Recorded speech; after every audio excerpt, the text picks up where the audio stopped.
Here's a quick tutorial on how to make a copy of a old Canvas course and create a Sandbox practice course for safekeeping during the new turnover for data retention policy changes in the district.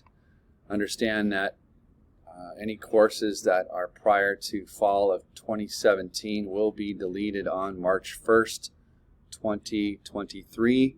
So here's how to do that.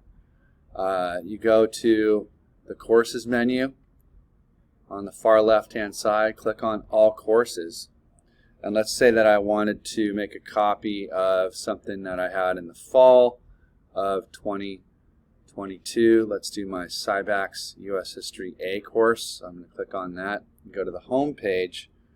I'm looking at my old course that's now concluded, but I want all of the things that are in this course, all of this stuff in the modules, right? So I want to make sure that I retain all that and put it in a Sandbox practice course for safekeeping, just in case.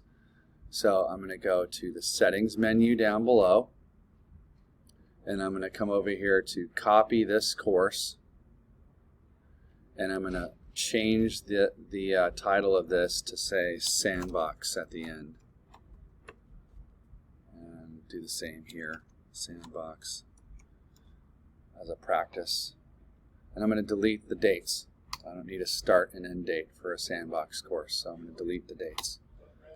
And then all I'm going to do here is go and hit Create Course, and then I'm all squared away at that point. It should be, yeah, it says pre-processing, so it's copying the course now, and that's it. So those are the step-by-step instructions on how to create a Sandbox practice course and save your current content to make sure nothing is deleted from the courses you want in Canvas. And then just rinse and repeat for the other subjects that you need to do that with. There you go.